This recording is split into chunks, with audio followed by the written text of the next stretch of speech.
Big Boss Malayalam season 6 new അപ്ഡേറ്റിലേക്ക് പോകാം.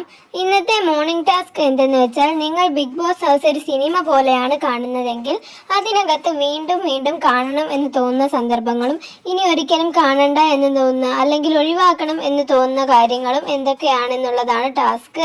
അത് ഓരോരുത്തരും വന്ന് പറയണം. അതിൽ ജാസ്മിൻ പറഞ്ഞ ഹാപ്പി മൊമെന്റ്സ് എന്ന് പറയുന്നത് ടാസ്കിൽ അർജുൻ ചെയ്ത കുറേ തമാശകൾ, ജിൻഡോ ചെയ്ത കുറേ കോമഡികളൊക്കെയാണ് ഹാപ്പി മൊമെന്റായി പറയുന്നത്.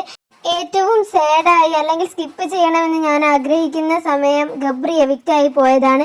അതെനിക്ക് കാണാൻ തോന്നുന്നില്ല എന്നാണ് ജാസ്മിൻ പറഞ്ഞത്. ജിൻഡോ പറഞ്ഞത് വിഷുവിന് കൃഷ്ണന്റെ വേഷം കെട്ടി ഡാൻസ് കളിച്ചതും ലാലേട്ടൻ അന്ന് ഇങ്ങനെ കൈവച്ച് ഫോട്ടോ എടുത്തതുമാണെന്നാണ് പറയുന്നത്. സാഡായിട്ടുള്ള മൊമെന്റ് റസ്മിനുമായിട്ടുണ്ടായ വഴക്കാണ് എന്നും പറയുന്നു. അഭിഷേക് പറഞ്ഞത് ടാസ്കുകളൊക്കെ കളിച്ചത് കാണണ്ട എന്ന് തോന്നുന്നത് ഡാൻസ് കളിച്ചതാണ് എന്നും പറയുന്നു. പിന്നെ സിജോ പറഞ്ഞത് റോക്കിയുമായി നടന്ന കാര്യം എനിക്ക് കാണണ്ട, അതെനിക്ക് വളരെ സങ്കടമായിരുന്നു, അതുകൊണ്ട് അതെനിക്ക് ഇനിയും കാണണമെന്നില്ല. ഹാപ്പി മൊമെന്റ് ആയി പറയുന്നത് ഞാൻ വീണ്ടും തിരിച്ചു വന്നതാണ് എന്ന് പറയുന്നുണ്ട്.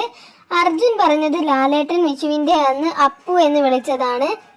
കാണണ്ട എന്ന് പറയുന്നത് സെയിം കാര്യം തന്നെയാണ്. സിജോ റോക്കി പ്രോബ്ലം തന്നെയാണ്. അതെല്ലാവർക്കും മറക്കാൻ കഴിയില്ലല്ലോ, അതുകൊണ്ടായിരിക്കും. എന്തായാലും ഇതായിരുന്നു ഇന്നത്തെ മോർണിംഗ് ടാസ്ക്. അടുത്തൊരു വീഡിയോയുമായി കാണാം. സബ്സ്ക്രൈബ് ചെയ്യാത്തവർ സബ്സ്ക്രൈബ് ചെയ്യണേ.